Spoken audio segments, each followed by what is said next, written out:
Ahmed Aidara. Bismillah Macky Sall day tey lay jàkkaarloo yàlla ja day jàkkaarloo tam ak askanu Sénégal gi lee direct info ne dëgg la dama ne la prestation de serment ba day président Macky Sall waaw jàppale ne tey jile la waaye xew-xew woo waaye lu rëy la kon ci Sénégal gi lee maa la ko wax ndax lu tolloo fukk ak juróom ci ay njiitum réew day ñu ngi leen di xaar kon ci Ndakaaru ngay jël joob dama ne la ay délégation yu rëy yoo xam ne ne kon danañu bi dawal président Amérique mi la kon di Donald Trump day ak Emmanuel Macron bu France waaw dama ne la gis nga président Macky Sall mi la joob lu bari wax lu tuuti c'est un homme d'action et de rigueur liggéey pour la fayda waaw dama ne la Macky Sall jabajoli daa judd ne caw un leader ne waaye neexoon ak jabar ja tamit day c'est normal dama ne Marième Faye Sall kon complice am la de loolay dëgg Le Quotidien ne kaay ne wàllum investiture président Macky Sall ba tey ca suba ga day waaw dama ne la magistrat Pape Oumar Sakho moo jiite kon xew ma le pape de la cérémonie Les Échos yéene kaay ne dama ne la Macky Sall day waaw defoon na ko de ma ngi koy defaat ma ngay jàkkaarloo wat laa lay wax nii ak kanamu boromam gi lée ak kanamu askan wi lée dama ne la même Nicolas Sarkozy président France woon waaw nga xam ne nag moo fi defoon kon giraawaali ko tojaange discours ba rëy ba wu doy waar waaw dama ne la dikk na ngir wàllum investiture googu gis nga wàllum investiture googu Vox Populi nee na de loolu kay investiture double XL la ndaw lu rëy ngir président Macky Sall mi la ay VIP rek ay punkal rek Ndakaaru njaay jël jóob dama ne la Ndakaaru njaay jël jóob kay waaw dama ne la punkal yi nga xam ne kon ñoom ñoo nekk ci doonu Afrique gi la fii la ñuy joxante kon dig daje ay délégation yoo xam ne ne day jóge fépp ci àdduna wërgal këpp gi lu ëpp ñeenti junni ci ay gan ñu ngi leen di xaar ca centre Diamniadio ba nga xam ne kon fa la mbir mi di xewee autorité aviation day waaw te ñu koy tëj 8h45 ba 11h ngir xajal Macky Sall ak ay ganam exclusive yéene kaay ne dama ne bloqué leen circulation bi Macky day waat waay jamonoy Senghor juróom-ñeenti fan ci weeru avril kon 1963 ba ca Macky Sall ñaari fan ci weeru avril 2019 débu leen fàtte nag Abdou Diouf ak Abdoulaye Wade waaw dama ne la gis nga lii di waat c'est un faux serment kay Dakar Times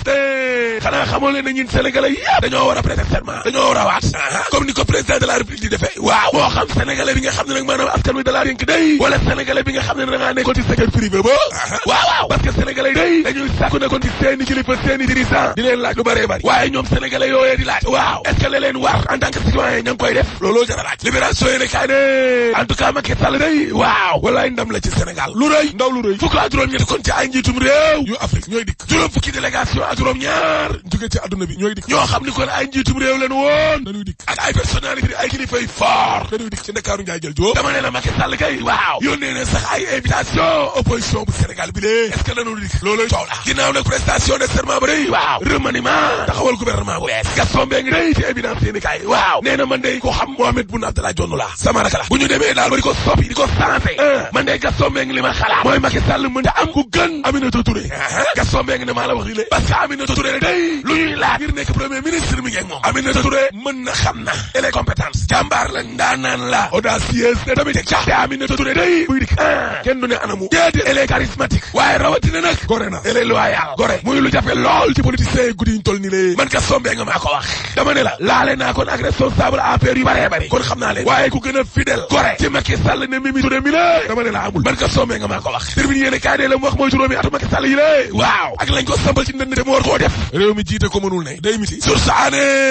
de juróomi ati kay miti dëgg lay def sax waaw parce que nag boo sàgganee day xiif waaw ma ngay yootoon ay département yu baree bari waaye ndool gi nga xam ne am na ci mim réew nag ñi nga xam ne amuñu liggéey di wàllum chômage ba nag ak yeneen sax yoo xam ne kon ñooy xaar président Macky Sall mi le yéeni kaay daaw da jàmm bi ne Aminata Mbengue Ndiaye day waaw dimbale na réew mi de sauvé na trésor bi de wàllum surfacturation woo xam ne 20 milliards la ilaha illallah ministre élevage maa la ko wax termine yéene kaay ne gouvernement parallèle mardi daal Babacar Diop ak ñama àndal tey nee nañu dañoo war a dikkaat ay assises nationales évidence yéene kaay ne Kazu Rajab ga day tay la màggalu Serigne Fallou ba tay la borom Ndindi tay la mu am tay la Les Échos yéene kaay ne Sénégal de boo bëggee gañ ay marché waaw da ngay neexalaata de mardi taali xoolal ma waa kër docteur jox xaalis fonctionnaire yi kon ak médecins yi waaw waaye justice bu Amérique day da koo feeñal de ñoom waa Fresenius looloo tax nag ñu joxe ñaari téeméer ak fanweer ak benn kon ci ay millions de dollars ngir bañ kon ay topp ñooñu Madické Niang ñu ngi leen di topp de ubbil Vox Populi ne ñu ñi nga xam ne ñoo àndoon ak maître Madické Niang ci présidentielle yi waaw dama ne nag ñu ngi leen di topp di leen dongal di leen traqué mardi taali waaw parce que ginnaaw Cheikh Abdou Ndiaye mi nga xam ne nag kon ñu ngi ko dàqee ci délégation générale au pèlerinage ñi yóbbuwaate Màkka fa la doon liggéey Màkka waaw waaye doon koo dàq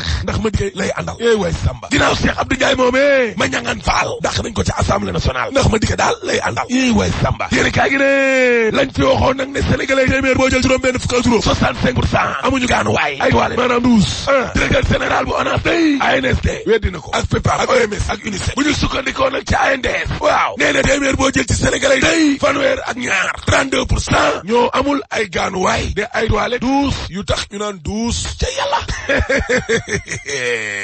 alaaji